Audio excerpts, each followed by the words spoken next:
Hi everyone, this is Mari Craig, and you're listening to the Small Steps to Wellness show, a podcast where we discuss how we can achieve more wellness in our lives one small step at a time.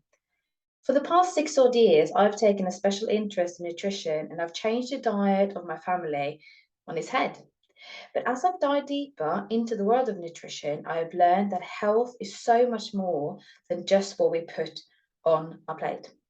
This is why on this podcast we will be talking nutrition, mental health, being in alignment, holistic health care, self care, raising children, and more. We will also be hearing stories of women's journeys to overcome trauma and what it has taught them on the way. When we share our stories, we realize we are not alone and that things can change for the better. I'm so glad to have you with me on this journey as I explore what health and wellness truly encompass. If you like what you're hearing, please consider rating the show with a 5-star rating and sharing it with your friends. It really makes a big difference. Now, on with today's show. Yeah, so I was going to ask you about your last name as well, because I'm such a sucker for pronunciation, because I'll tell you what my name was before I got married. It was my last name that was Grønnesby, and good luck to anyone trying to pronounce that properly in the UK, right? So when I could marry somebody with the last name of Craig, I was like, ooh, excellent. Because in Norway, it's quite common that you don't necessarily change your last name. So you keep your names, and then the children get like the mum's last name as their middle name, and then the dad's last name as a surname, and even the opposite is quite common. So my mum never changed her name either. So, but yeah, but I would have thought, seeing your name, I would have thought it was Silanesu. That's very good. Oh, thank you. But how Very would good. you say it growing up in Australia? Oh, there's all sorts of pronunciations for my name. Silanescu, people put a Q in it because it's got a U at the end, and That's so what they they just do. add the Q. Silanesu, you know that. I mean, I said that for years. Yeah. Silanesu, Giovanni Silanesu, Gio Silanesu. Yeah. But as I've gotten older, I've tried to, learn the proper pronunciation. And even now, look, I'm an Australian Italian Dutchman living in Sardinia and with a very broad Australian accent. So my Italian is not very good, but my pronunciation is even worse. So Silanesu. Silanesu, so more of a, okay, got it. I think it's important, but I wonder if it's one of those self-protection mechanisms we have growing up, that we don't want to stick out too much from the crowd with our names, right? So we want to fit in a little bit. I don't know. I didn't have that luxury. I literally grew up in a school that was Anglo-Saxon. There were 3 ethnics in the school in my sort of grade. Yeah. There was a guy, Tony Egeroff, who was Russian. Actually, there were 4 of us. There was Chris Christophos, who was he was Greek. There was myself and another guy, Tony. I can't remember Tony's last name. But he was Italian as well. And Tony, unfortunately, didn't even fit in with us because he stunk of garlic and no one liked him. So, but the 3 of us basically became the 3 Musketeers, because everything about us was different. Lunches were different. Chris Christophos, I remember seeing him when I was in my 30s. And we parted ways at primary school, right? So grade 7. 12 years old, I suppose. And I saw him in my early 30s. And I said to him, hey, what are you doing now? And all the rest. And I grew up in Brisbane in Australia, and in the 1970s and early 80s and whatnot. So it was very, different place to what it is today anyway. And Chris said, well, I've moved to Melbourne. And of course, Melbourne's got the it's the largest population of Greeks outside of Greece in the world. So the Greeks have all migrated to Melbourne. And he said, well, of course, I've moved to Melbourne. I said, well, of course you have, that makes sense. And I said, what do you do with yourself nowadays? And he said, you wouldn't believe it. And I said, what? He said, you remember all of those sandwiches we used to get bashed for at school? We'd pull out these sandwiches and whatever, and they'd all take the mickey out of us. I go, yeah. He goes, I now own a deli and I'm charging skippies, like the Australians, the skippies, $12 a sandwich. I just thought, that's karma, isn't it? That is karma. Brilliant. So, what I look back at, Murray, from my perspective, the protection mechanism, I've become as Australian as I possibly could to try and fit in, if that makes sense, and it didn't work. Yeah. So it didn't work because, I'm no one fits in. That's the first thing I've worked out. We're all individuals, and our individuality is actually a common thing. Every human being feels. When I ask a room, if did everyone here when they grew up felt like they fit into their group? I would get 95% of people putting their hand up, and the other 5% are probably too timid to do so. Yeah. So no one feels like they fit in as such. So then we put these protection mechanisms in place, or these personality traits, or whatever it happens to be, that we develop over time to try and fit in. And mine was a big, broad Australian accent, and to be as ochre as I possibly could, So ochre, Australian, an Australianism, to be, an Aussie sort of thing, and yet here I was living in a mixed, race, basically. I got a Dutch mother and an Italian father living in Australia, both of them immigrants to the country. Very, very interesting. I was the least Australian human being in our street. How do you feel about belonging now, though? Because now, obviously, having moved to Italy, to Sardinia, which sounds like paradise on earth, how is the belonging now? I'm just wondering, because as a Norwegian in the UK, I now go home, as it were, to Norway, and I don't really feel like I belong anymore. And for quite a while, I didn't quite feel like I belonged in the UK either. I guess especially after Brexit. Not that I had anything personally happening to me, but it felt like all of a sudden we weren't welcome anymore. But now, maybe because I've lived it for so long and I've got a quite good network, and no one gives a toss about where you're from. I feel very much at home here. But how do you feel about that? It's interesting, right? I talk about this with the Sardinians because they look at me quizzically. There's a place I went and bought some cheese and salami from up the road from me. I live in a little town called Casalsardo. Population's about 6,000 people. Gorgeous, gorgeous town. Ranks in the top 50 of the most beautiful towns in Italy, right? So it's just beautiful. And I go and see this lady, and she, I'm speaking Italian to her, and it's kind of pidgin Italian, but she can understand what I'm looking for. But she can pick the accent. She can pick I'm not from there, basically. It's not hard. And she said to me, "Where are you from?" And I said, "I'm from Australia." And she said, "Oh, so you're here on vacation." I was with my daughter. This was just before Christmas. And of course, Christmas is not a normal time to do vacation in Sardinia. And I go, no, I live here. I live in Lubagno, which is basically a satellite part of the town. And she just looked at me and she said, "Australia, Lubagno." And in Italian, perché. That's exactly what she did. Why? Perché. Yeah. Why would you do that? Yeah. And so I find myself explaining this quite a bit at the moment, right? Because I've only been here since April of 23, and Australia is my home. I grew up there. I love the place. I genuinely do. Sardinia has captured my heart. And there's something about this place that I found 25 years ago when I lived in the UK, and I visited here for the first time as as an adult. And my father was born here, and this is the heritage, obviously. And I'd grown up hearing stories of this place, as an immigrant does. They recount the stories, and they're romanticised, of course, but this place has not only lived up to it, it's outlived it. It's bigger than that. Do I fit in? No, I don't. I'm a novelty in our hometown's 20 minutes from here, Milby, and I'm looking for a property to buy here at the moment, close to the family, because I want to really, I don't want to be a pain in their backside, but I want to integrate and get to know them. a big part of the family, and they have been so welcoming. You know, they have just been so warm and welcoming. But I don't fit in as such. I mean, you know, I walk in and then you can see them looking at me. You know, the Italians are fantastic. If you don't fit into town, and Nulli's even smaller than Castellsato, there's only 2,000 people live there, so they know everybody in the place. And when you walk down the street, even when I drive down the street, they stop and they look at the car or whatever it happens to be. So I don't fit in. That's okay. How do I feel at home? That's a really interesting question. Mm. So where is home?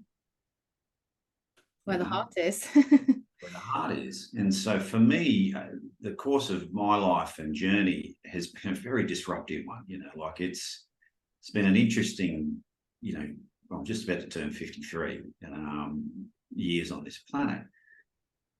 What I've genuinely found is home within self. So it doesn't matter where I am on this planet, I'm at home. Yeah. Now, I just happen to have picked a beautiful Mediterranean island to do that in. And it certainly helps, you know. But a lot of people here, you know, I was talking to somebody last night about this, you know, it's courageous to have done what I've done. I said, you're a little bit courageous, a little bit crazy, you know, and, you know, there's nothing wrong with either one of those in there. I suppose as much as anything, for the work that I've done on myself, it was knowing myself.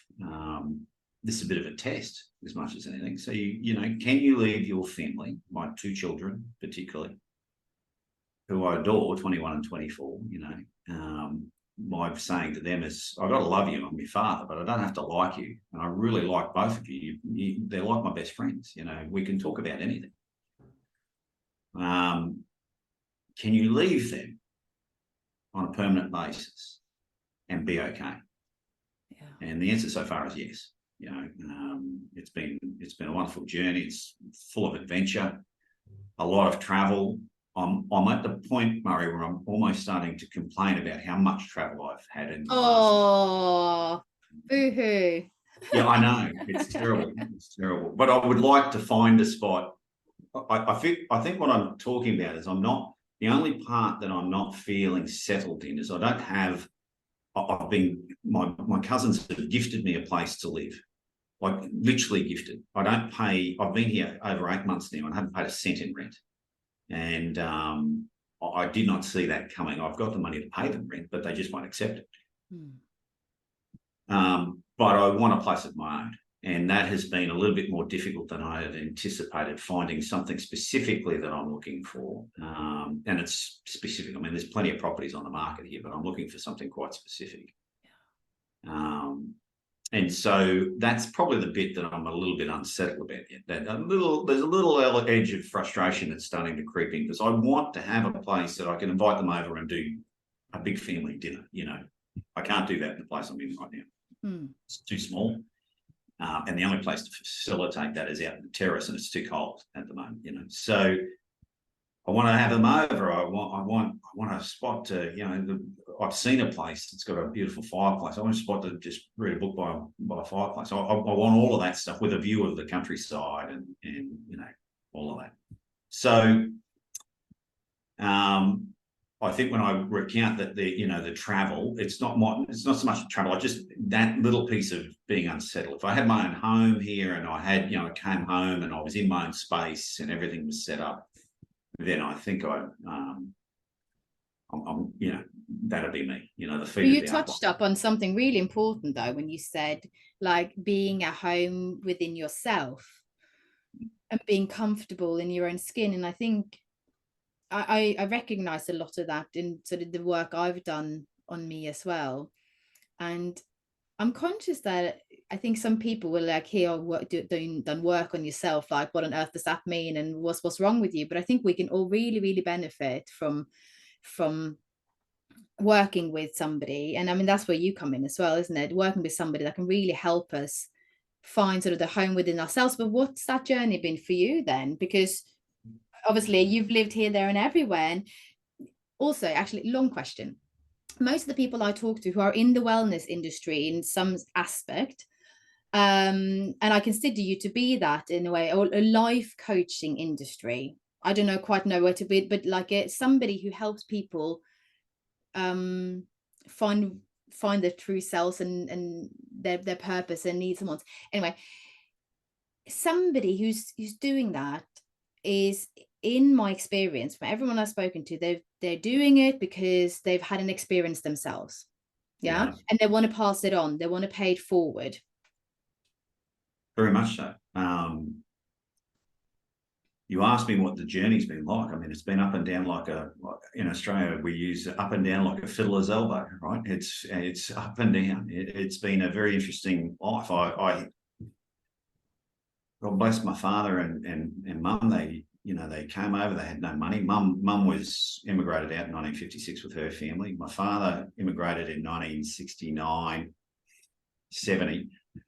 Excuse me. And, he was a blue-collar worker, couldn't speak the language. So we were an incredibly poor family when I was growing up. I'm the first of 3 children. My sister came 5 years after me. And, it was a rough household. Dad drank too much and he used physical violence in the house, particularly on me. It was a controlling environment. It was manipulative. It was really difficult growing up. And I have come to a point in my life where I'm absolutely blessed because of it. And I say that to people and they go, how do you work that out? And I go, well, what it did was instill in me this deep fear of not being enough. So we talk in the work that I do about a thing called fundamental operating context, which is when at 7 years of age, each human being makes a decision about itself that it's not enough. And that's because it gets critically aware of its surroundings. The prefrontal cortex has grown to such a point in its brain that it becomes aware that the world's a scary place. There's war on television, school's not fun, my peers can be cruel, my brother and sister are cruel, my mum and dad haven't got their crap together, all of this sort of thing. And it makes this wonderful decision. It can't be all of them that's wrong, because that would totally overwhelm the 7-year-old. It must be me. So sad. It's sad, but there's a purpose in it. So I found purpose. Absolutely. And so I separate from myself, which is this beautiful, loving, I think about a newborn baby, and I'm working with some clients at the moment that have just had a child, and I go, look at that child, because that's who you are. Thinking, what do you mean by that? Well, the context of that child is non-judgmental. It doesn't look up at the parents and go, geez, I hope these two sort their stuff out before I become 7, right? It doesn't do that. It can't physically do that. And every human being melts in the face of a newborn baby because it is unconditional love. It just doesn't know any other thing. That's what we feel from it. And so that's who we truly are, is unconditional love. We've just put conditions all over it and we've separated from it. We're still that internally, and we're desperately trying to find that, one, for ourselves, and then 2, for how we then go and do it. But what we do is we go and try and do it for you and everybody else in the world, and that leaves me tired and frustrated and blah, blah, blah. So that upbringing of mine really left me with a space of, I 3 decisions that I can see I made about myself. I'm not lovable, I'm not valuable, and I'm a coward. And a lot lovable and valuable is obviously if you're getting pounded frequently, many times a week. Because the one thing I am is, if nothing, I'm stubborn, and I love pushing buttons, right? So I cop a flogging, fantastic, go and do it again, just to see if he'll do it again and again and again. And what I can see was a mechanism in a way to get his attention in some regards as well. So I'm not lovable, I'm not valuable. That's the consequence of being beaten by the man I idolise. And I'm a coward because I can't fight back. The man was literally a blacksmith. He had arms on him like Popeye. He was physically a fierce man. So these are the things that to this day still trigger me, one or all 3 of those. And it only very gets triggered now by people that are in my absolute inner circle. So my daughter, who is my personality, will trigger me at times, very rarely now, but it still happens. and where the inner child just comes out and is a little bit wounded about something that's happening or something that's going on or something that's been said, because I've identified with it. This is the thing. Somebody can say something and go, well, that's not true, and it doesn't bother you. But as soon as I take it on to be the truth, then I've got a problem. And that's where, that's the opposite to finding home in self. That's condemnation and judgment and stuff like that. So that life has been really interesting. I then went on to go and create some, there's a point in my life at about 11 years of age, I realised that what was happening to me was wrong. I had an experience in a dressing shed at school. I took my shirt off. I was black and blue, and everybody in the room gasped, including a teacher. That was it. So 11, I make a decision that this is wrong, right? Now, these are the things that I can see looking backwards. It wasn't a conscious decision, but I can see that I've made that decision. And about 15, my dad's pounding me, like literally close-fisted, standing over the top of me, screaming at me, you're so stupid, not even a donkey makes the same mistake 3 times. And I remember he'd finished, and I stood up and I looked him in the eye and I said, well, how are you going? And he went, what? I said, you've been beating me for the same stuff for years and you don't realise you're not going to change me. You're going to have to kill me first. And that was, for the first time I saw fear in the most fearsome man's eye. I saw fear because it wasn't working. That was the first thing. And the second thing was what that insecure teenager did with that was, oh, that's power. And so I went and I started to reproduce the behaviour that I'd endured. So I started to drink and fight.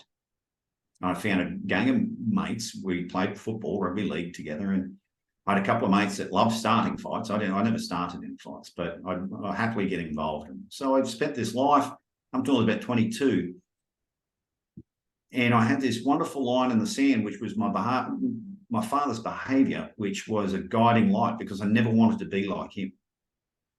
And at about 22, I realised I was becoming him. I was drinking too much and I was fighting, and I couldn't keep a girlfriend, because funny enough, not many women were all that attracted to a guy like that. Go work that out, And so I had another pivotal moment, another awakening, which was I don't want to be like this. This is not who I am. And so I remember I consciously took myself off the drink and spent some time with myself and separated from those mates, not permanently. 2 of those guys ended up as groomsmen at my wedding years later.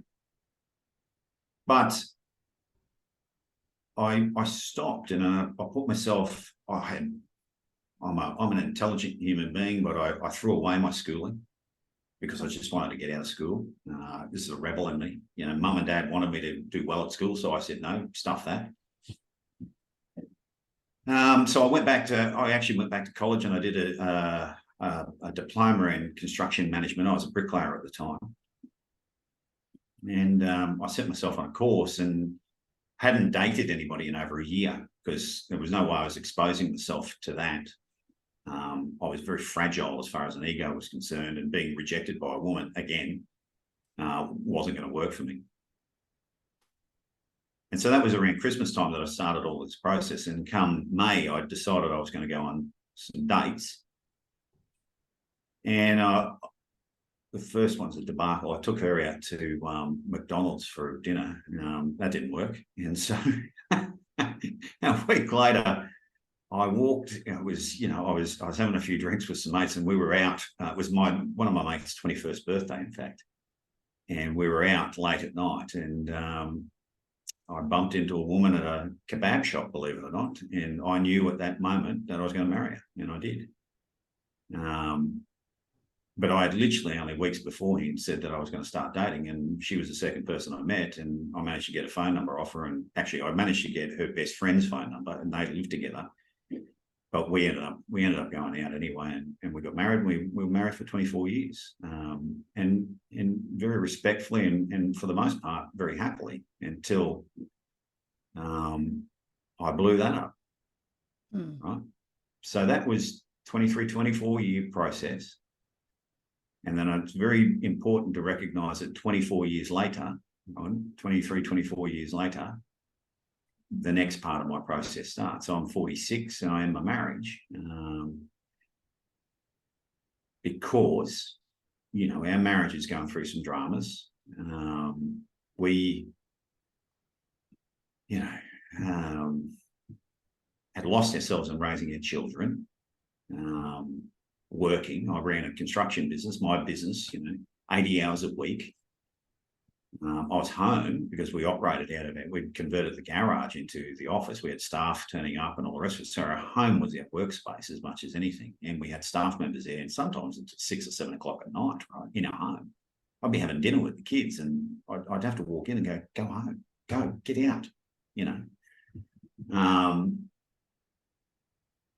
But never really left work. We kind of worked together in the business. Well, you know, what I told my son this very early in his life. I said, mate, any man that tells you he's the boss of his own house is either a fool or a liar, and you can't trust either one of them. I said, you know, the Italians have got a beautiful saying, the man is the head of the household, but the woman is the neck. The head doesn't do anything without a neck, right? And, but in the business, I was the boss, and there's no two ways about it. I mean, I had to be. That doesn't work in a marriage. So very quickly, and women don't forget. So, you know, you will have a situation in your business, and I'm fairly direct, and I'll give a direction, you know, without needing or having the time to explain the nuances. And this is really a big part about leadership. Why I've gone into leadership is because I didn't feel I had the time, and at times where I was really frustrated and tired in particular, I just didn't want to spend the time to explain why I needed something done. I just wanted you to do it. But of course, what the other person receives is that I value them based on what they do, not on who they are. Now, I can tell you right now, that is not the case. I mean, I valued her enormously. In fact, I valued her more than I valued myself. I thought she was a better person than I. But over the course of all of that time and whatnot, we just, you know, as a relationship, we separated. We just could not find our way back to each other. We did a lot of work to try and do that, but it just didn't work. And so I ended it. And one of the reasons why I ended it, I said, I have too much love and respect for you to be one of those couples that we see all around us that just do not like each other. And they don't. You know, 50% of marriages end up in divorce, and 25%, you know, 50% of the other 50% don't like each other. So there's a good proportion of people that are either married or unmarried that just don't like their previous spouse. And I said, I'm never going to be that person. I would rather end the form of this relationship and maintain some form of relationship, because we've got 2 beautiful kids together and a friendship that I don't want to lose. And so we've managed to do that subsequent to it. So it's been an up and down journey, but what had opened up for me at that point when my marriage failed up was, you know, a comment that I said to her one day, I said, the problem that we face right now is that I have always believed you're a better person than me. And she looked me in the eye and she said, well, I've always believed that you're a better person than me. And I said, no wonder we failed. Yeah. Because I couldn't give her what she needed, and she couldn't give me what I needed. And by the way, no one can. What we need is to find love for ourselves, to find home for ourselves. Is it to undo what the 7-year-old has done, or is it? It's not to undo it, because that would make what the 7-year-old did being wrong. Yeah, fair enough. Yeah. And so the point that I've come to in an initial session with with my clients, I'll ask them 2 questions. The first question is, who are you? And the usual responses to that is my job, I'm a parent, I'm a wife, I'm a husband, I'm a whatever, right? And each one of those I'll respond, no, that's a job, that's a role. Okay, so wipe that away. Well, how is it a role to be a parent? Well, if your children weren't here anymore, God forbid, knock on wood, right? Then you're no longer a parent. You were a parent, but you are no longer a parent, you know. So if you take all of the elements of my life away, yes, then those are just jobs that I do. And those jobs are temporary, you know, at best. And we hold on to them. I mean, you know, as long as my kids are alive, I'm still going to be their parent, but I don't parent them.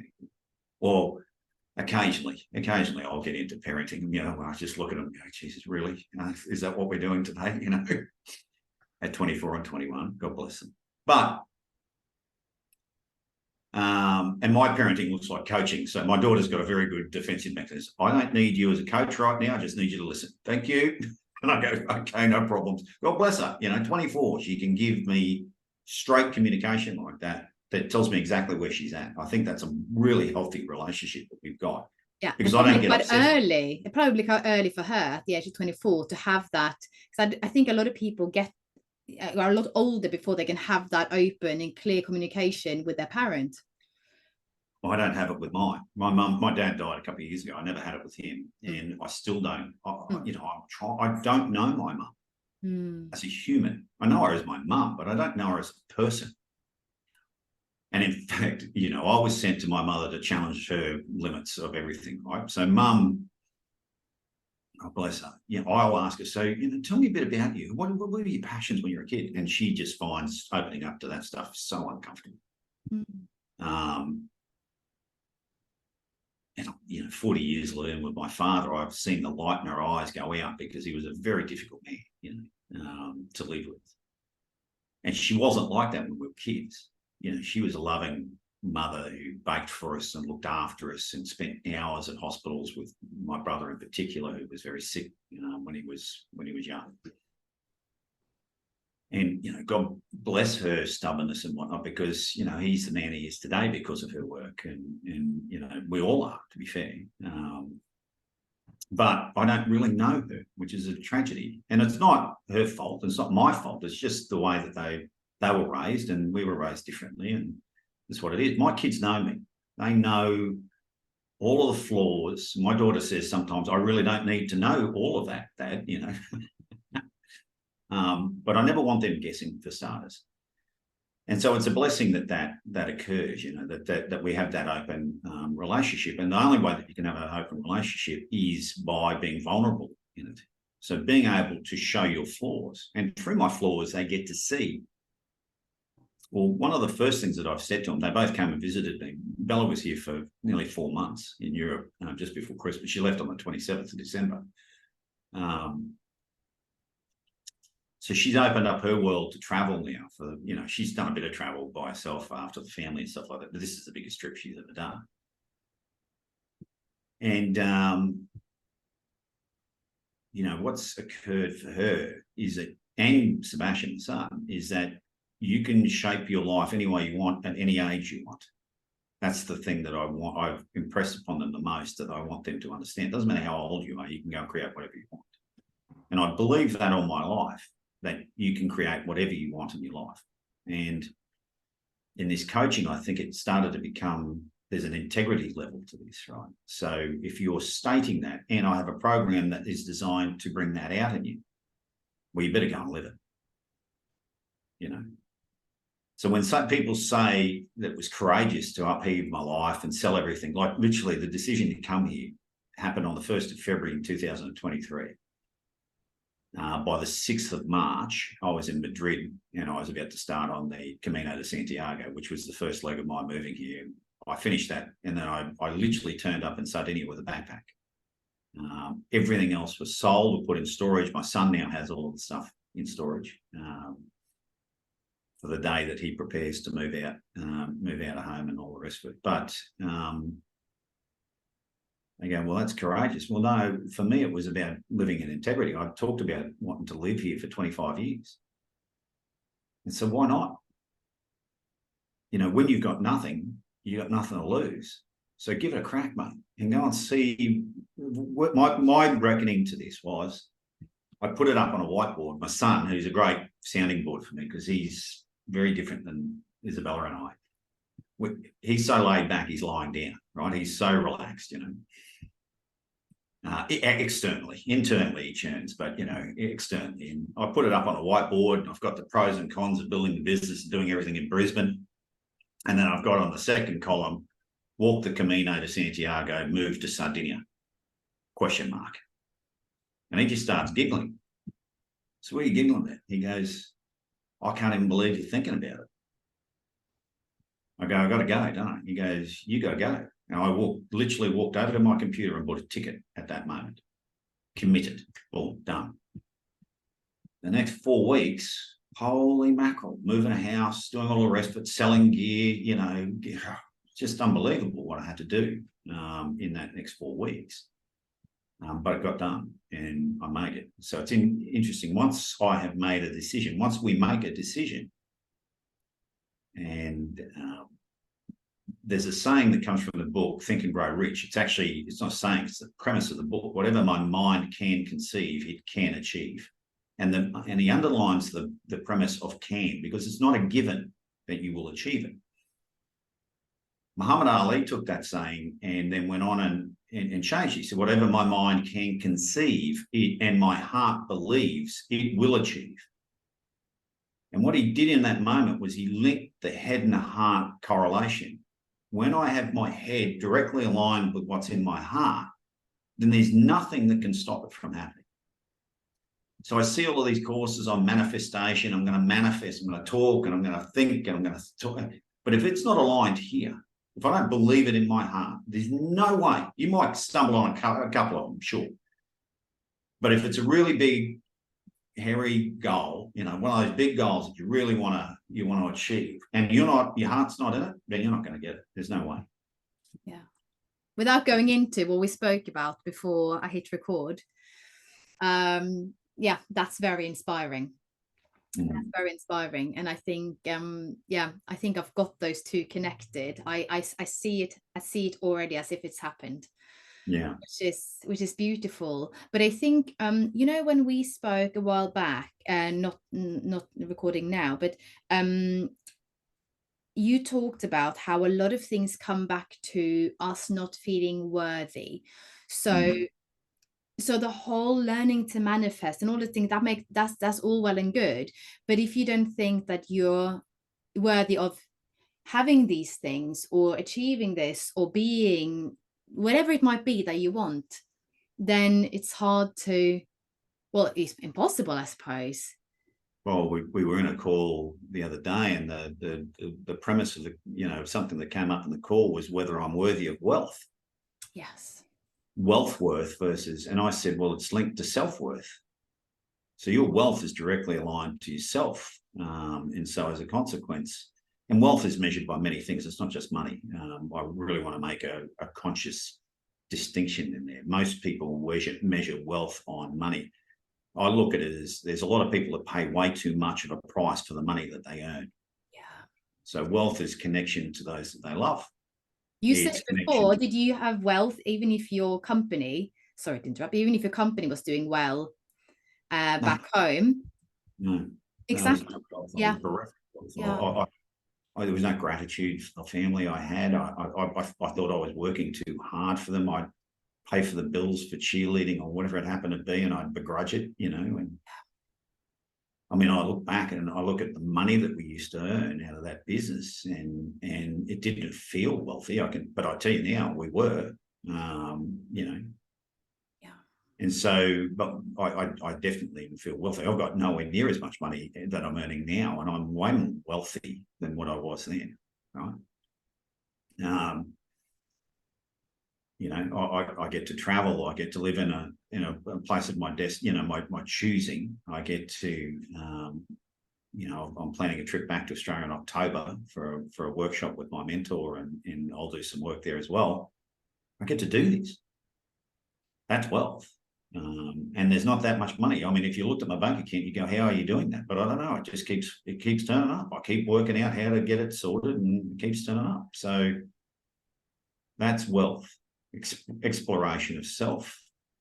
And so wealth, your net worth is really around how much do you value yourself, is what worth do you put in yourself? Are you worthy of the relationships that you're in, of the money that you've got, of the house that you live in, of whatever you want to create? And so that comes down to gratitude. And I was asked a question the other day by, I have a little messenger group with clients and friends and stuff like that I communicate in Australia called Gio's Thought Bubble. So whatever pops in, it's open for everybody to contribute. But one of the people in that the other day said, what can you be grateful for today? And it was a direct question to me. And I said, well, I woke up. And she said, oh, so you woke up healthy? I said, no, health is a bonus. And she said, what? I said, I woke up. The consequence of not waking up is I'm on the other side and you're putting me in a casket and burning me or burying me or doing whatever. Health is a bonus. It's not to say that I don't want to do the things that keeps me healthy. That's not what I'm saying. I'm just saying that waking up, it's not a given that I'm going to wake up tomorrow healthy. It's not a given that I'm going to, wake up tomorrow wealthy. Everything that comes after waking up is a bonus. So why is it that we wake up and we have a day and we go, well, today's a shit day? Is it? No, right. It's not a shit day. I just woke up. It's a day. It's a day that I got to experience. And whilst it didn't go the way I might have planned it to have gone, and some things turned up that I didn't like, and don't get me wrong, the human experience is about tragedy as much as it is about,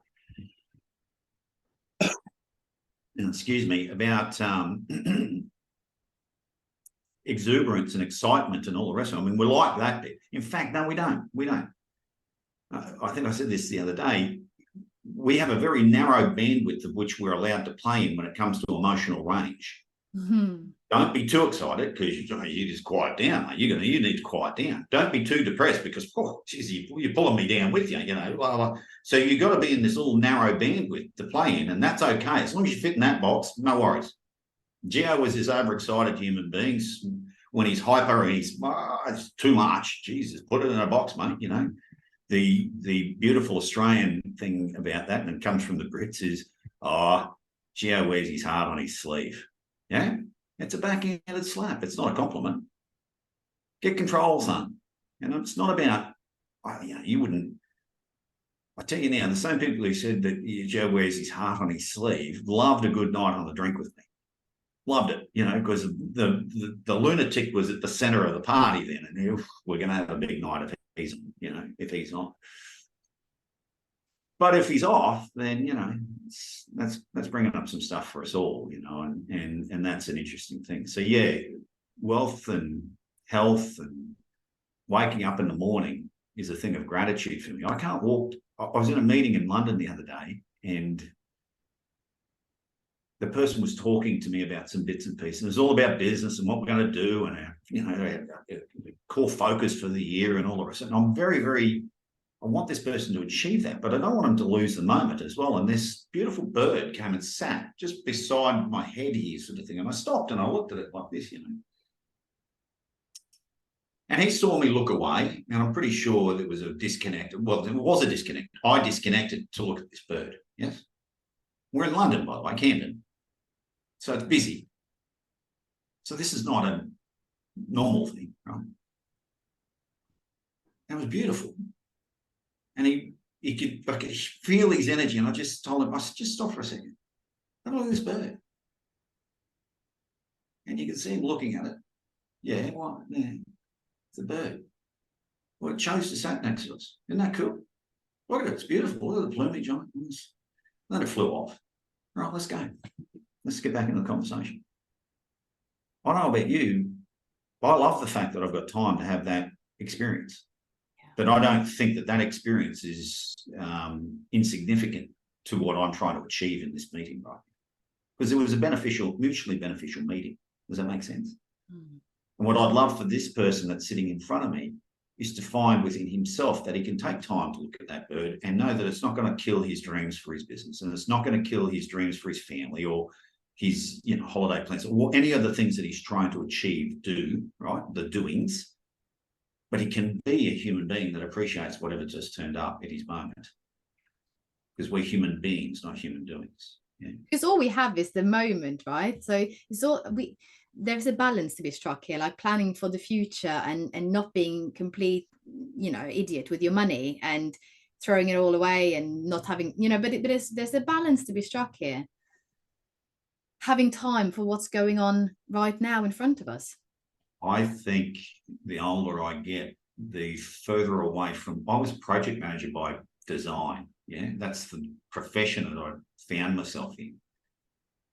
And what I can tell you, over 30 years of construction history, every job I ever planned never went to plan. So what's the purpose of the plan? Mm-hmm. to make me feel safe. Is all it is. Yeah. Yeah. What I know is every day that I turn up on a job site, you know, some of those job sites were huge. 200 guys working on site, 37 houses being built at one time, you know, the big projects, you know, 6 or 7 staff underneath me. What I knew in the moment as well, by the way, I was very good at what I did, is that I could adapt to anything that would turn up and I would work it out. I would just work it away and work it out, you know. So the plan's great to fall back on, sure. So I'm not saying don't plan. That's not what I'm saying. But don't hook to the plan, because nothing ever goes to plan. So as soon as I attach to the plan, then I got a problem, right? Because whatever doesn't turn up in accordance to the plan is a problem, like the bird. Yeah. See? I had this when I was pregnant with my first child. So she just turned 11 last week. And remember, you have to write this birth plan. And I was like, well, I don't know, what the hell do I write? I want to give birth. And I understood later on that it's like, well, say if you've got anything that are absolutely necessary, or is like big nose for you, anything like that, you know, we need to know about.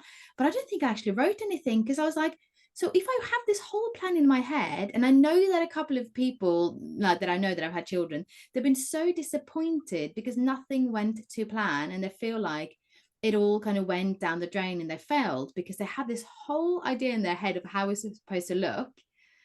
And then it didn't happen. And I remember thinking, I just want to give birth. I just want my child to be healthy, because I just don't want to sit and go, but that's not supposed to be there because this and this was supposed to be, and you know. Oh, and the birthing process, right? I mean, and nothing went the way I thought it was going to go anyway. She was on extra oxygen in the end. I mean, it was like none of it happened the way. You get to control any of it. No. And the fact that we think, well, you've raised something really, really valuable. I've spent most of my life in a position of control and influence and power, right? So project management, doing whatever, in charge of projects, in charge of people's lives, whatever it happens to be, as far as construction is concerned. It's a high-risk job. And I'm trained to control the uncontrollables. So I was confused as what I could actually control. And when I started working in this space through my own divorce, is how I found myself in this leadership work. I've always been a leader. Since the age of 12, I've been leading. People have put me into leadership roles. It was scouts, and I ended up being a patrol leader. Then I went to the air cadets, and I ended up being, you know, going on the corporal schools within my first year, and then a sergeant's course. And I was always in leadership roles. People saw that in me. I didn't, but they did. So here I am with this model of, you know, control. There's an old saying about this. I'm going to mess this up. Or give me the strength to change the things I can, to leave the things I can't, and the wisdom to know the difference between the two. Yeah. I think what's come with age is wisdom, because what I realise now is all of the things that I was trying to control for the majority of my life, I don't get to control. So that's what plans are about, is to try and control the uncontrollables. So people go to me, well, what do you get to control? I make it very simple. 3 things: your thoughts, your emotions, and your actions. That's what you get to control. And we're not even in control of my thoughts and emotions, right? Because 85% of the 65,000 thoughts I'm having per day are unconscious. That then generates how I feel emotionally. And that then generates how I act. So unless I start getting conscious to my thinking, and don't, you know, try the positive mindset if you like, think positive, Got to say that 65,000 times a day. You don't want to kill someone. Well, yeah, because I'm not thinking positive, and so I'm not even thinking positive about thinking positive anymore, right? Because the majority of my subconscious thinking is informed by trauma. Yeah. So I don't get to control that. What I do get to do is experience it through my emotional set. And so the gateway to understanding, a word that popped into my presentation today was equanimity. Equanimity is the capacity to be calm in difficult circumstances, right? The calmness comes from a place that I don't get to control the shit that's going on in my life. I don't get to control that. I do get to control myself, though. And the only way I get to understand how to control myself is going through the emotional set. The emotions are the gateway to it.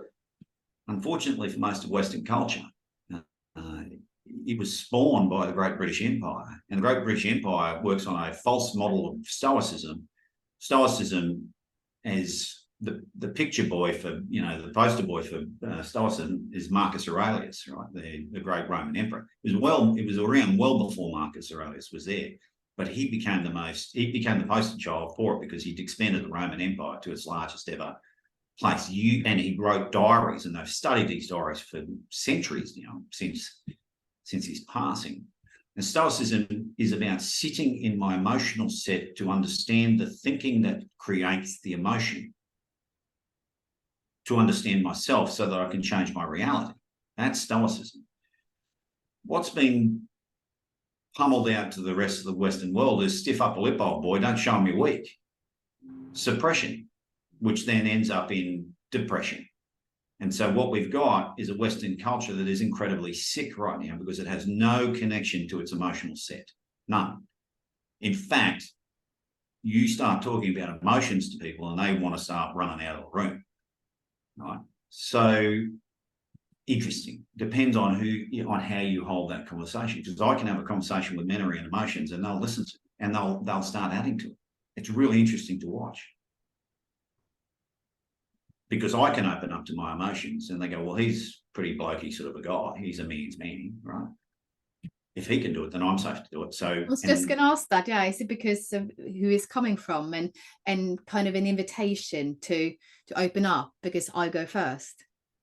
I always go first. So in my coaching, everything is case study based. So there's nothing that I judge in a client because, to be fair, none of my clients have fucked up as many things as I have. So how could I possibly judge you? How could I possibly judge you? Love is the absence of judgment. And what I genuinely have found myself in this most privileged position is that every person I work with, I come to love. I love it. I love them because they have entrusted me with something that is precious. And that's an honor and a privilege and something that I do my absolute utmost to respect. And it makes me feel good that I'm able to contribute in such a way to them. But the only reason I've been able to do that is because of the work that I've done on myself and finding that love for myself. If I'm not okay with stuffing something up, if I'm not okay with telling you the story of my childhood or me going out and fighting and drinking and doing a lot of, if I'm not okay telling you that, there's no way you're opening up and telling me your stuff. Yeah.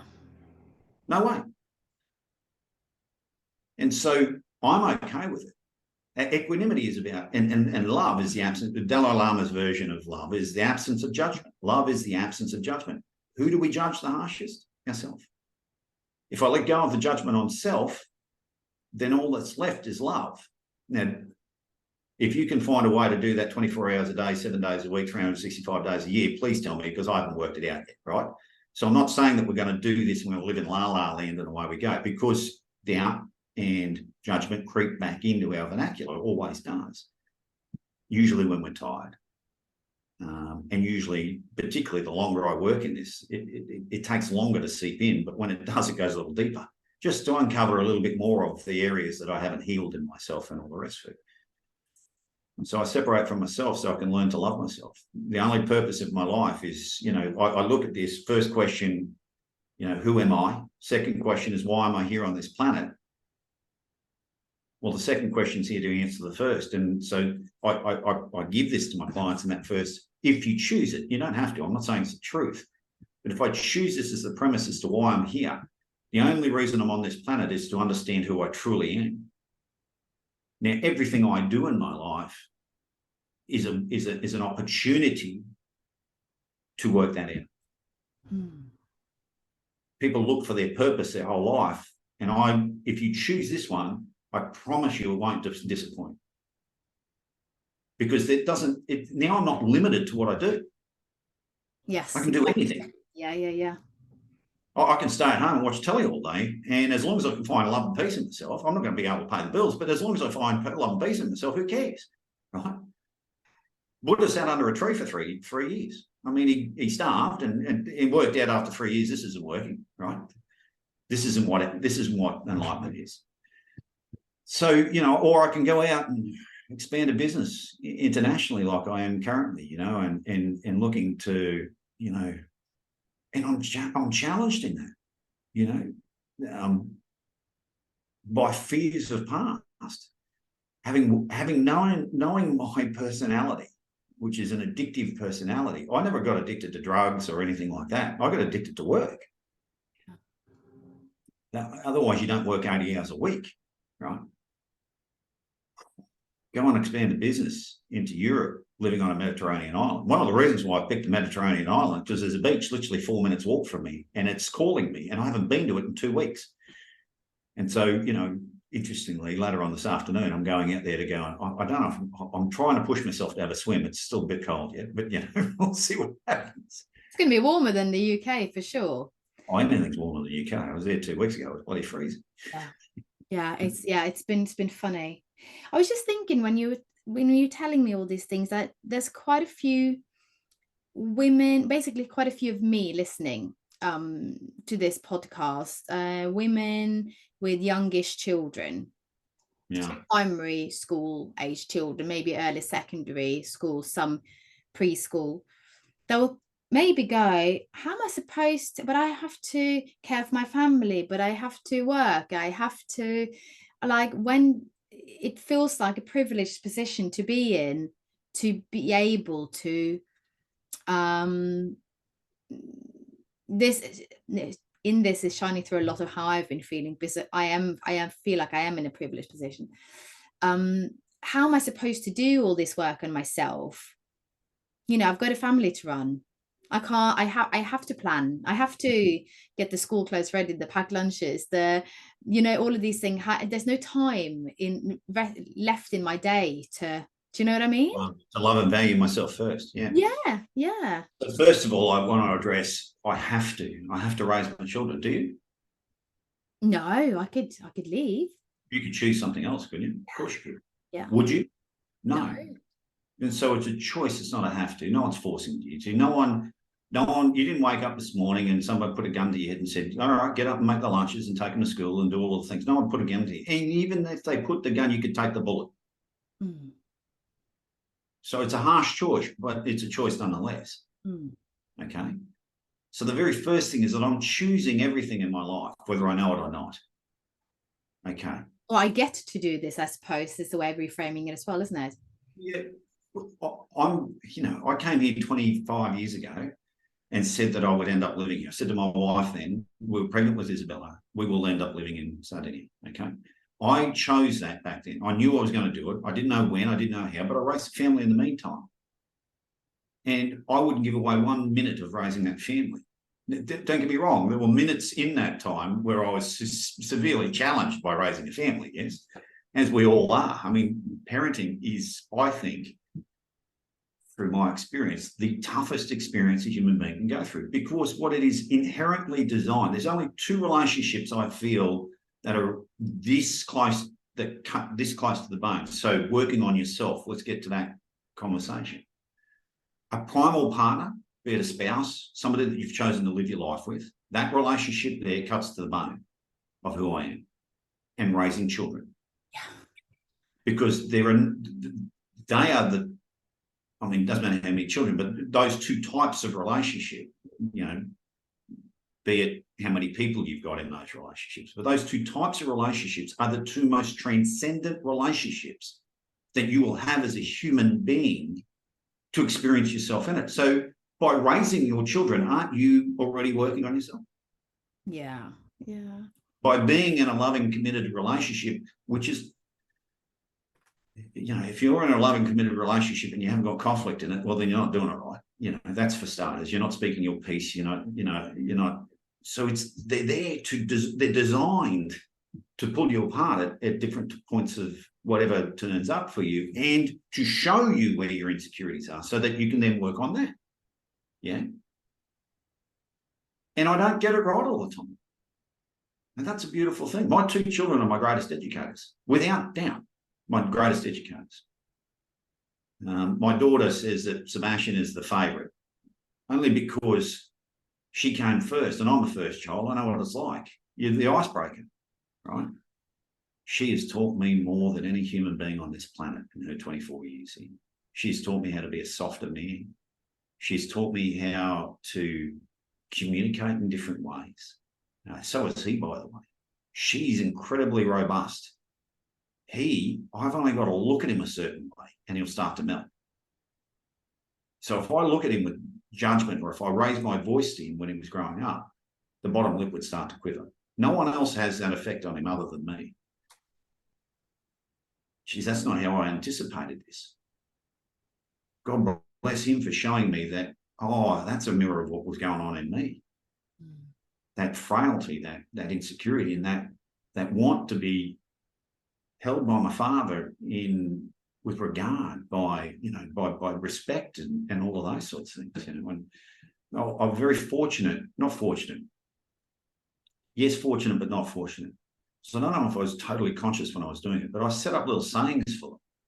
For Isabella, I knew she was going to be a good-looking girl, and I just said to her, Isabella, I have this question. You can ask her this today. Where does beautiful come from? And she'll go, my heart, Dad. And she'll stick her hand on her chest, because it doesn't matter how good you look on the outside. I've seen some very good-looking people who've got, dark hearts. Yeah. For Sebastian, our saying was this, mate, you and I are going to be best mates at some stage, but I've got to be your father first, and there's going to be some stuff you don't like. And that allowed both of us to go through the journey of parenting child and all the rest of it, and not like some of the things that were going on. And both of them went through that, with the ultimate ambition that we're good mates. And I had the great privilege of traveling with him for 6-7 weeks while he was here in Europe, and, going through Tuscany and just enjoying as mates, not father and son, mates, having a laugh at certain things, having a chat about certain things, certain things that mates talk about, not necessarily father. Well, I certainly never got a chance to talk to my father about some of the things that we did. So those relationships are transcendent in themselves. And so what I say to those people that are in those situations is that is the work. How do I find that word equanimity in what I'm doing right now? Because the purpose, I've chosen this purpose.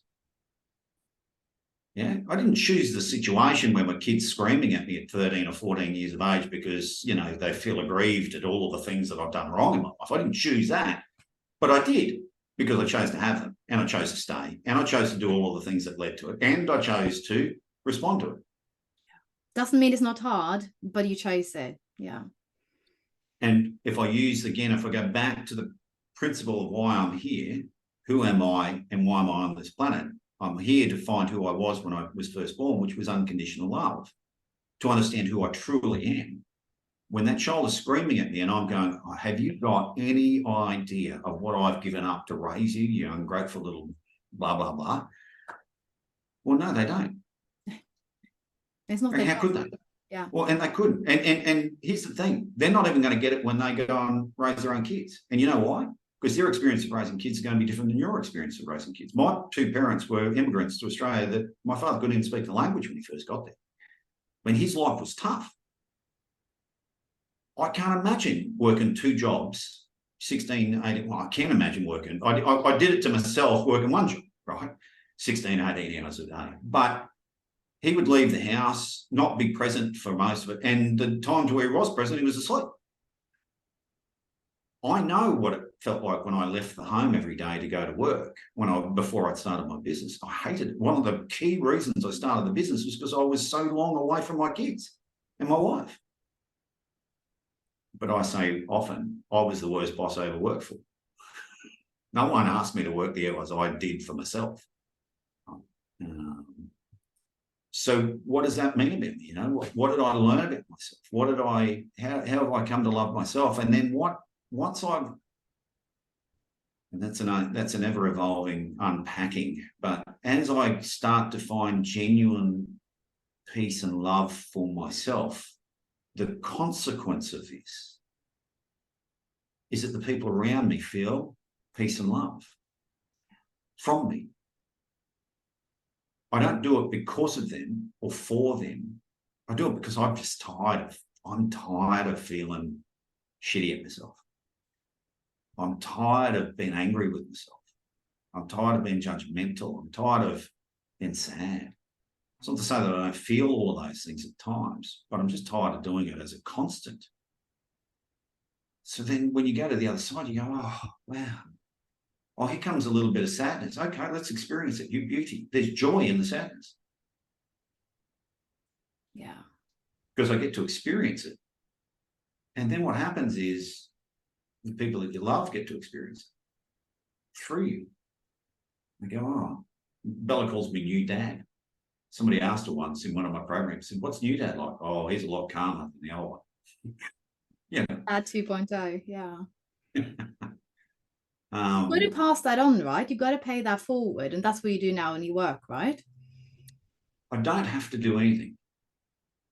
No, I suppose. I know, but you know what I mean? Like you will want to. I mean, I would have thought you will want to, like. I do want to. I choose to. I don't have to. No, fair enough. Okay. And so again, it's a choice. And I've chosen, I've been very fortunate to find a profession where I can work on myself and work with other people. Yeah. And the work is integrated to the point where as I see what's going on for the person in front of me, I can work on myself through it. Because I treat whatever turns up in my sessions as a mirror to what's going on to me. So every human being that turns up, whatever's going on for them, this is how I stay out of judgment in. Okay, where is that happening for me, or where has it happened for me, and how am I handling that right now, or where is this something that I haven't healed yet, or is that the next level of where I'm, all of those things keeps me out of judgment of what's going on for them. I can help chart a course for them, but it shines a light on what I still haven't worked on for myself. Beautiful set of circumstances for sure. Oh. I don't have to pay anything for it. It's a choice, and I really want to get conscious. Most of us are sitting here. I talked to a business owner the other day. He's going to build this global empire and leave his legacy. In 100 years' time, no one's going to know he even lived. If the species keeps going the way it is, we won't even be here in 100 years' time. We lose bees, this planet becomes a desert. And we're in real jeopardy of losing bees. I mean, 2019, just before the big fires in Australia, we were exporting bees to America because they can't keep them alive. There's so much residual, pesticides and whatnot in the ground and the plants and all the rest of it that the bees, they can't keep them alive. We lose bees, every species on this planet dies, and it becomes a desert. And by all accounts, that could happen in the next 100 years, right? What legacy am I going to leave? What do I have? You said it before. We've only got this moment. Yeah. Now, what I choose to this moment is to do this work for myself because I feel good in it. And I found a way for other people to find their way to feeling good in it. And for me, that's got me traveling, and it's got me living in Europe. It's got me running a business in 2 hemispheres. It's got me complaining that I travel a little bit too much. It's terrible. I don't know how I do it, Oh, dear. And I don't mean to be glib with that. I really don't. I'm living an absolutely blessed life, but I'm also very, very conscious that I created it. Yeah. And I've created it consciously, and I've created it with a loving intent. And everybody I've ever met, I haven't met anyone that at their core, I'm talking the hardest criminals, at their core haven't got a loving intent. Yeah, nobody is evil or is, you do stupid stuff, but nobody is. My 8-year-old has figured this out. There might be some, so-called naughty boys or cheeky boys or whatever. And she said they aren't naughty, mama. They just do silly things sometimes. Yeah. She's figured it out. Yeah. There's when you were saying about the beast, I don't know if you ever read it, but there's a book, it's been translated into English called The History of the Bees, and it sounds like a documentary kind of but it's not. It's fiction, but it's written by a Norwegian lady. I'll actually link to it in the show notes. Her name is Maja Lunde. It's a It's a fantastic book. It's quite sad, but it's also hopeful. And then the other thing is 4,000 Weeks by Oliver Berkman. And I don't know if you've read it, but he said something where you said, like, leaving a legacy, no one's gonna remember you.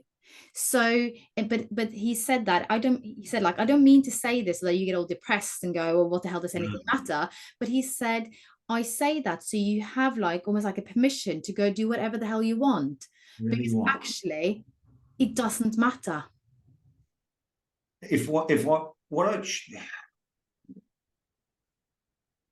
My legacy is not in the future, my legacy is now. Yes. How do you feel when you walk away from this conversation? Do you feel inspired? Do you feel uplifted? Do you feel like you've got that's all I care about. I could be dead in 10 minutes time after this thing's finished. Like, I don't know. I really don't know. So my legacy is not in the future. My legacy is now. My legacy is how I said this to somebody the other day. If you get through your own experience to shift one life in your lifetime to a point where it made a real difference, then that is a valuable life. I get to do this daily, right? That's a privilege. My choice is not to leave a legacy for the future. Other people will judge that. I don't care. I don't care about it. What I care about is that you walk away from the encounter that we have and stop and look at the bird and be inspired by that. Like, I'm not judging you for not doing it. Have a look at the bird. It's beautiful. Like, it's beautiful. Now, let's go back to what we were talking about here, because that's important as well. I want to help you with that. But don't forget the bird, right? And that question in there will be ruminating in the mind, in the reticular activation system. You ask a question and the subconscious mind cannot refuse it. It goes and searches for the answer. So why was this bloke asking me to stop and look at the bird when I had this very important pitch that I was trying to blah, blah, blah, blah, blah, right? I go, well, because the bird's kind of cool. And so is what your pitch is. You know, I love the fact that your pitch is, but don't lose sight of the bird for the pitch, because the bird's here now. The pitch is something in the future. This is, do you know what? It reminds me of something. So I've got 3 children, and the youngest one is quite a bit younger than the 2. He's 1.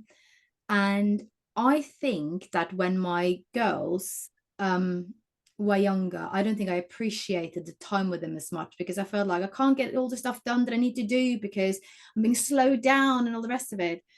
And now, and I'm hoping, and I want to talk to the girls that will make them understand that, you know, I'm grateful now for this son of mine, because he's teaching me to slow down, and that it's okay to just, you know, play with this tractor or send all these animals down the racing ramp. And so what if the house is a mess? We're having fun now. And it's not always fun, because he's got a very loud voice and he's very angry when he's angry.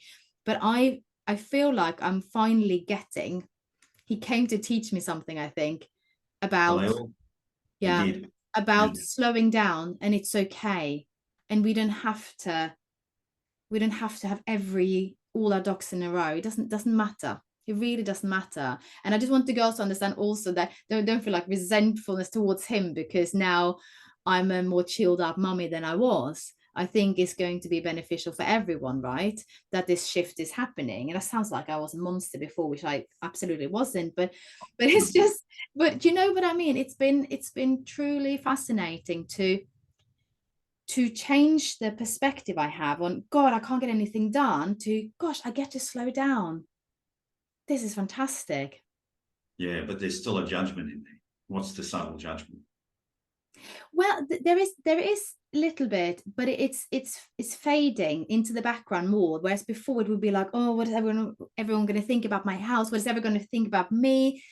But do you know what? The subtle judgment is I didn't give the girls the same experience. Oh, absolutely. But so the kind of job or the lesson learned from that now is to not make up for it, but to be more present in general now, to be okay with, and to enjoy, I suppose, and to embrace the whole, we're doing this now, we're enjoying things now. We've cut back on after school activities.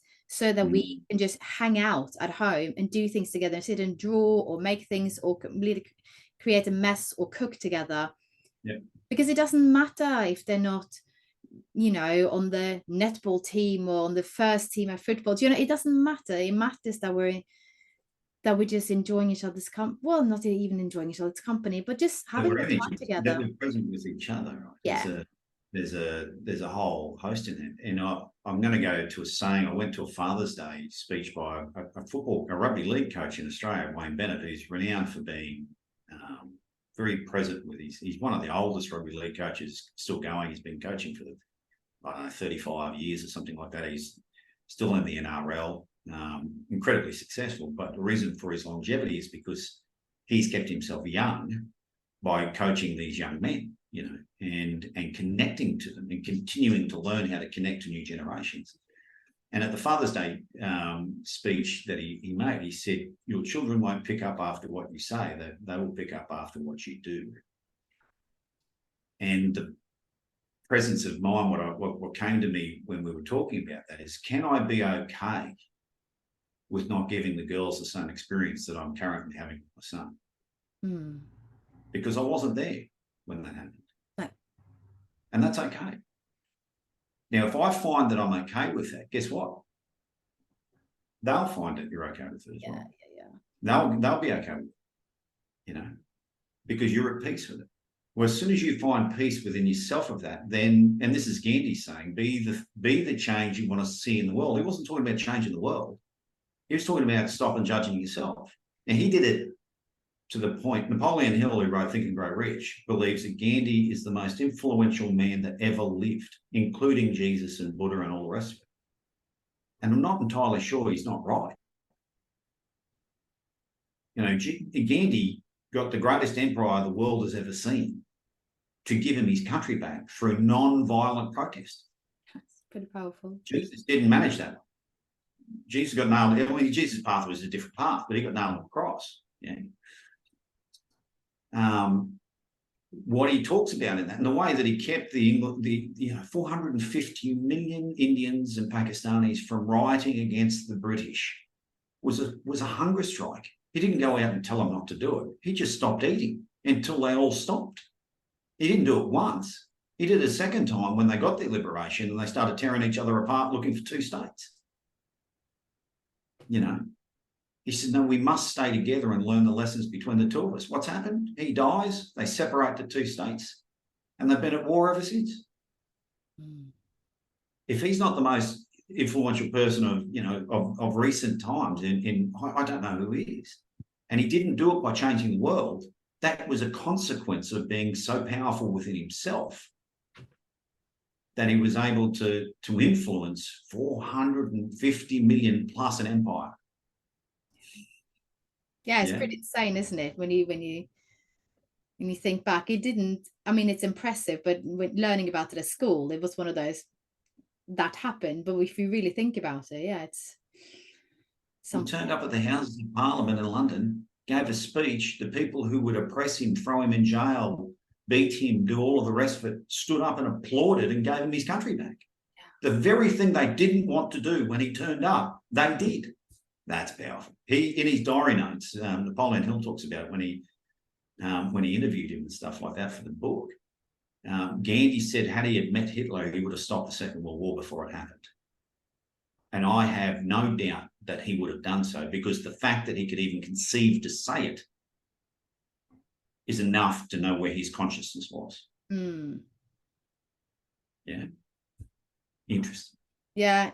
It's yes, and back to we are different people at different times in our lives, and if we can love ourselves for who we were at different times, because that's what we knew then and this is what we know now about ourselves, we're winning, right? Well, I don't know whether we're winning or losing, because there's no good or bad. You know, one of the things that we got hooked up in, there's an old, I'll get into the parable in a second. There's a parable about this. What happened in the past led me to where I am right now in the present. It's my judgment of myself in the past and how I behaved when raising my children, my girls, or whatever it happened to be, that got me to change my behaviour so that I'm more present today. If I didn't have that, I wouldn't be where I am today. And you said exactly the same about your trauma in your childhood. When I start to understand that all of this, the light and the dark, is exactly who I am, and that I need both of them to grow. Yeah.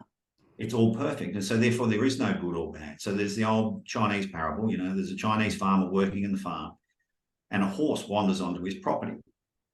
He looks up, he sees the horse, he just comes straight over and he leads the horse into the barn. The brother-in-law from the next door neighbour's farm comes over and says, "Got a new horse?" He goes, "Yeah." He said, "Geez, that's good." He says, "It's not good, it's not bad, it just is." The next day, the son sees the horse, saddles up, goes for a ride, horse bucks him, falls off, breaks his leg. Brother-in-law comes in, "Oh, the son's broken the leg, that's bad." He goes, "It's not good, it's not bad, it just is."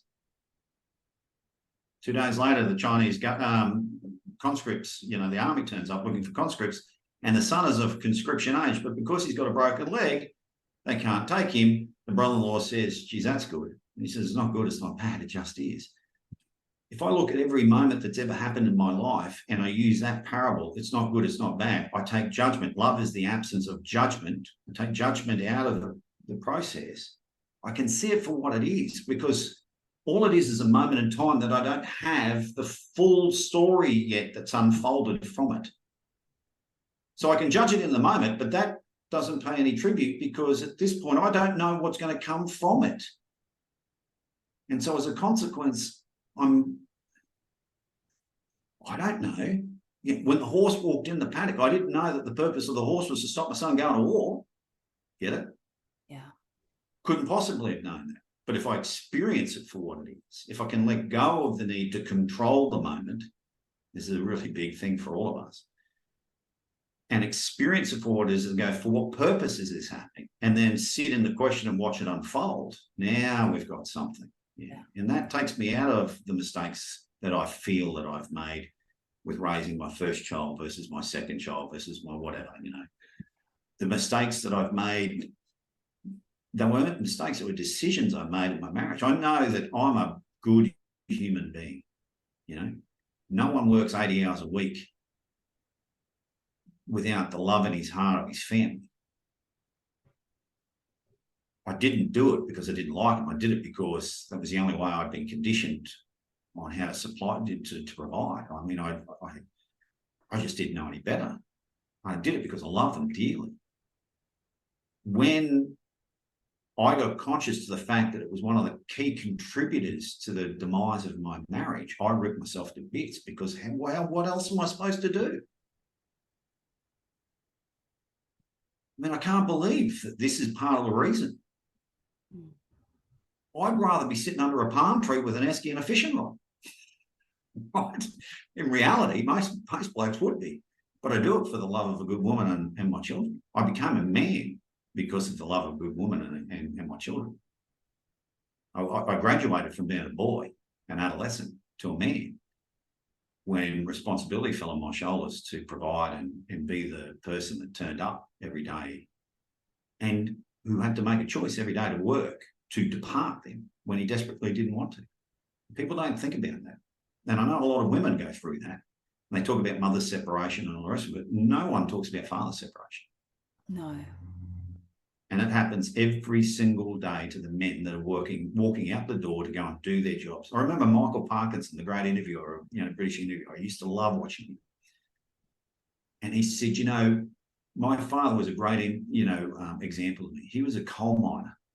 He said, there is no way that man got out of his bed every day, clicking his heels, going, "You beauty, let's go to work." But he did it because it put food on our table. And as a consequence of that, I got to go to university and I got to learn journalism, and it gave me the life that I currently have. And so every day I try to pay them back for it, for his sacrifice of going down into that hole. We don't value that anymore. We've lost. Men don't value it. Women don't value it. Our children don't value it. They don't see it, Each one of us are paying a price for our own self-judgment. And yet it's a part of the process. I just say, look, use it while it's causing you grief and doing all the rest of it. There's some peace on the other side of it if you let it go. There's a Buddhist tradition in this. It takes a seeker to reach the gates of enlightenment. The ironic part is the seeker shall never enter. Yeah. Behold So I need for someone else, maybe. Yeah. well, I need to be able to ask the questions to get me to the gate so I can see it. Yeah. Walking through the gates is about letting go of all the judgment. That's the love. That's judgment is the absence. Love is the absence of judgment. That's the part of enlightenment. That's what enlightenment is. It's about loving myself for who I am. All of it. The light, the dark, the grey, all of it. All of it. That's the beauty of it. And then that comes back to worthiness again, isn't it? Am I worthy of being, of having that self-love? Am I worthy of, just being in a position where I accept myself fully? Yes, you are. Yes, you are.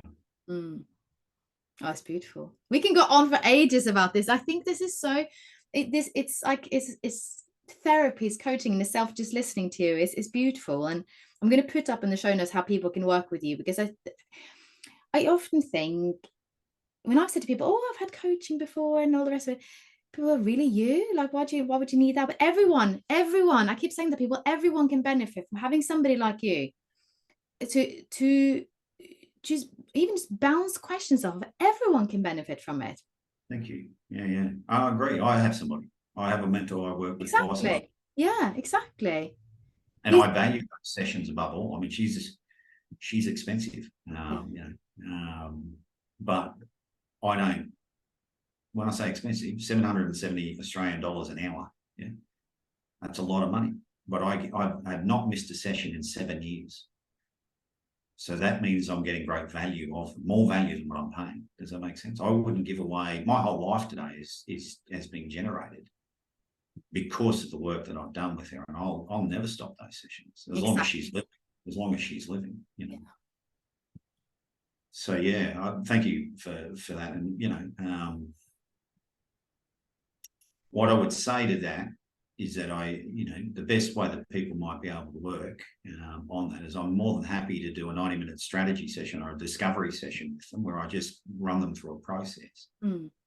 For anybody that comes through your podcast or whatever it happens to be, I'm more than happy to do that for free. Normally I charge £44 for that, but I'd be happy to do that for free. Fantastic. And it's so valuable. It's so valuable. And you know what? It's kind of going full circle. You said, I can't, just arrest me here if I can't remember properly, but I'll rephrase a little bit. So many people that talk to me about trauma, it doesn't have to be trauma with a capital T, but I think in your situation, absolutely with a capital T.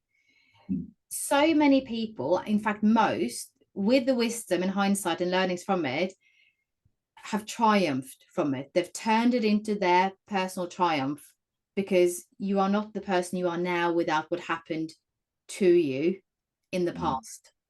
Would you agree? I would, and I'd take it to one extra level. Okay. We work on a premise that the whole of me creates and chooses the whole of my reality. The whole of me being whole, being the most important word. I don't understand the whole. So what I now hold is the premise that, just like these glasses, I can take them off anytime it gets too difficult or whatever, but I put these glasses on, and this is the premise, that I chose to be vegan. Before I came here, we sat around a table. I need to have this experience as a child. My father said, I love you, but I'll go and do it. My mother said, I'll love you, but I'll watch it. They went down first, they met, they did what they needed to do. I got there. Now, I don't know whether that's true, but what it does is there's peace in it. Because if I chose it, what did I learn from it? How did I grow from it? So I've taken responsibility for it, so therefore I'm no longer a victim to it. That came very early in the days of me working with Laura. I'd done a lot of psychological work around the trauma of all of that, and I was always a victim of it. And there was a brutal session she had with me. And I say brutal because she holds me with loving hand. She's not a brutal human being. If you met her, you just go, really? But she said to me, I was, downloading on something that had occurred. And she goes, you really don't like your dad, do you? I said to her, have you not heard what I've just said about my childhood and blah, blah, blah, blah, blah? She said, sure. She said, when was the last time he beat you? I said, 15. She said, how old are you now? I said, 46. She said, you're responsible for how you feel. I said, how am I responsible? She said, so I said, how am I to blame? And she said, I didn't say you're to blame, but you're responsible. It's been 35 years that you've been carrying this crap around with you, making decisions about it, and he hasn't touched you. Mm. I remember that moment. I went, holy crap, Yeah. that's brutal. But I can't deny what she just said. So many people say it's not your fault what happened, but it's your responsibility. What are you going to do? We hear responsibility as blame, though, and that's the big part of our conditioning. Be responsible and clean your bedroom, meaning that you're irresponsible because your bedroom's dirty. Mm. It's never said with, responsibility, the ability to respond differently. Response ability, break the word down into two. The ability to respond. And I would suggest differently. Einstein's definition of insanity is doing the same thing over and over again and expecting a different result. 35 years, I was doing the same thing over and over again and expecting a different result. She just put this mirror up and I went, holy crap, I can't deny it. And at that moment, I took ownership of what happened for me, and it changed my life. And that's so powerful. It's so powerful. But I think this might sound harsh, but for a lot of people who experience whatever it is that we experience, it defines us. No, absolutely. And who are we without it? And that can be a scary thing as well, because we don't know what we don't have. It is Maslow's hierarchy of 6 human needs. Maslow did a great job, but he missed the 7th. And I call it Gio's 7th human need, the need to be right. Yeah. And so we'll anchor to the things and the decisions that we've made about ourselves and those who have created our trauma and all of those things. We'll anchor to that and we will hold on to that for the security of being right. Well, we have a saying in this work, you can be right or you can be at peace. You can't be both at the same time. And that, you go, because look at the world. Israel, Ukraine, tensions in the South China Sea. It's the same crap going on year after year after year. You can be right or you can be at peace, but you can't be both at the same time. Yeah. And so why do I need to be right? Because my validity as a human being is based on being right. Well, that's because I'm not enough, right? So being right makes me right. And so now I'll go and defend that. I will defend that position to the death. And I'm over that. I haven't got enough energy left in me for that, you know. I love feeling peaceful. You know? Oh, it's beautiful. I mean, it's again, it's a work in progress. And I said to you when we spoke before that I want peace and ease in my life. And I think just getting to the realization that this is what I want and this is what I am now creating for myself is a massive big step. And this whole knowledge that it doesn't have to be all the time. It can be a little bit more peaceful and easeful. Yeah. Oh, I feel more peaceful to have this conversation. Pardon? Yeah. It doesn't mean that you don't get busy. It just means that I can be peaceful and easeful in it. Yes, yes, exactly. It's exactly it. It's fine to have stuff on your plate, but to also in it go, as you said before, I choose to do this. I get to do this. So a friend of mine said, you rephrase it, Mari, said, you get to be part of this family. You get to have a dishwasher you can tidy out of. Fantastic. You get to have your kitchen set up so that it takes you 2 minutes to do. You get to do all these things. Isn't that amazing? And it sounds so trivial, but it shifted so much in me. She used to talk about the story where she had to go down the road with a bucket of water to go and bring water back so that she could wash the dishes and the clothes. We're worried about some crap because the dishes haven't been stacked properly. Wow, geez, that's a first world problem. Yeah, I know. Oh dear. Yeah, it is. It is a first world problem.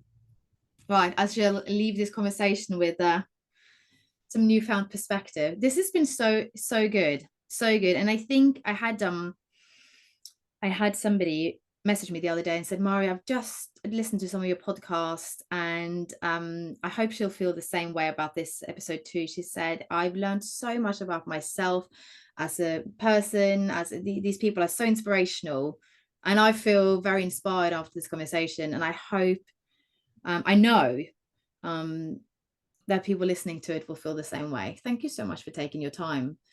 You're supposed to go in the sea now. You're jumping in the sea. I will, well, I'll dip your toes in. I'll see. We'll see. But I want to just say thank you for having me on board, and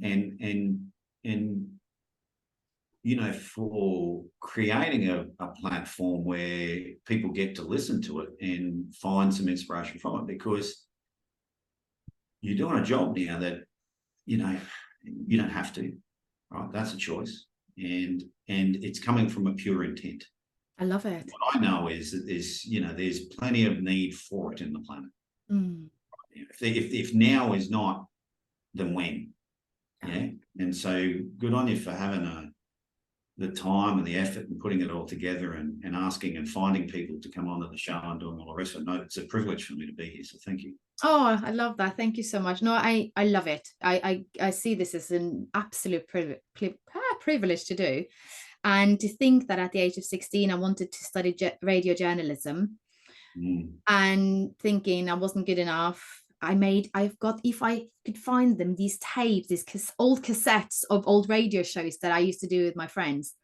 And then, so this has been going for a while, but at the age of 40, all of a sudden, it landed in my lap. Pardon? Not all of a sudden. The heart and the mind were aligned. You just had to work out how to get to your platform. That's all it is. Yeah. And here we are.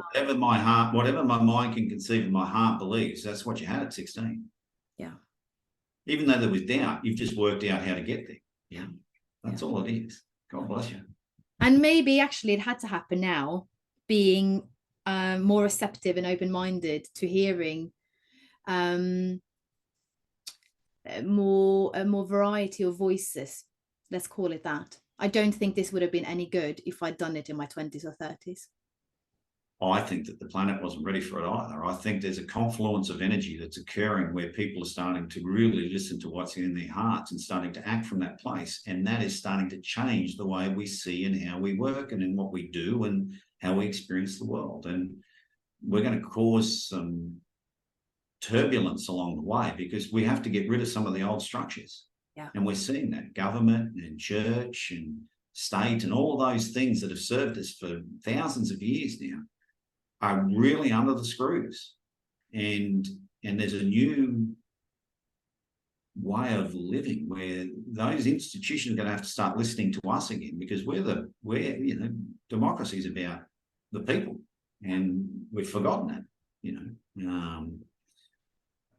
So there's a whole thing that's going on that you've just become a part of, and you're living your value, your version, your dream of it into it. And as long as we operate from that heart space, because this thing here is connected to the source, right? God's not external to us. It's inside of us. The creator, we created our children here. So I'm in, my 50% of my DNA is in that child. That means that I'm in that child. If God created all of us, then and I'm not religious, I'm not talking about religious doctrine anymore. I'm talking about the universe, Mother Nature, whatever it is that created whatever it is, yeah?